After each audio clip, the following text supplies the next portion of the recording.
جمع کرے گا،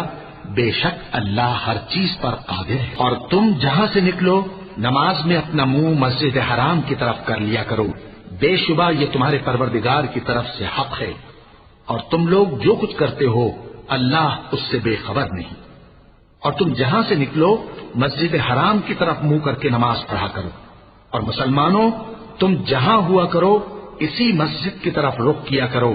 یہ تاکید اس لیے کی گئی ہے کہ لوگ تم کو کسی طرح کا الزام نہ دے سکیں، مگر ان میں سے جو ظالم ہیں وہ الزام دیں تو دیں، سو ان سے مت ڈرنا اور مجھی سے ڈرتے رہنا، اور یہ بھی مقصود ہے کہ میں تم کو اپنی تمام نعمتیں بخشوں، اور یہ بھی کہ تم راہ راست پر چلو۔ جس طرح من جملہ اور نعمتوں کے ہم نے تم میں تمہیں میں سے ایک رسول بھیجے ہیں جو تم کو ہماری آیتیں پڑھ پڑھ کر سناتے اور تمہیں پاک بناتے اور کتاب یعنی قرآن اور دانائی سکھاتے ہیں اور ایسی باتیں بتاتے ہیں جو تم پہلے نہیں جانتے تھے، سو تم مجھے یاد کیا کرو،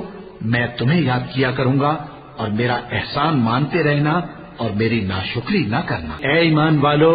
صبر اور نماز سے مدد لیا کرو، بے شک اللہ صبر کرنے والوں کے ساتھ ہے۔ اور جو لوگ اللہ کی راہ میں مارے جائیں ان کی نسبت یہ نہ کہنا کہ وہ مرے ہوئے ہیں، وہ مردہ نہیں بلکہ زندہ ہیں، لیکن تم کو شعور نہیں۔ اور ہم کسی قدر خوف اور بھوک اور مال اور جانوں اور میووں کے نقصان سے تمہاری آزمائش کریں گے، اور صبر کرنے والوں کو بشارت سنا دو کہ ان لوگوں پر جب کوئی مصیبت واقع ہوتی ہے تو کہتے ہیں کہ ہم اللہ ہی کا مال ہیں اور اسی کی طرف لوٹ کر جانے والے ہیں۔ یہی لوگ ہیں جن پر ان کے پروردگار کی عنایتیں ہیں اور خصوصی رحمت بھی ہے،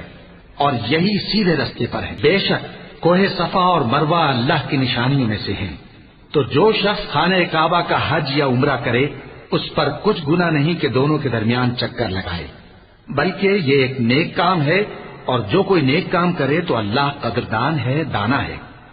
جو لوگ ہمارے حکموں اور ہدایتوں کو جو ہم نے نازل کی ہیں کسی غرض فاسد سے چھپاتے ہیں،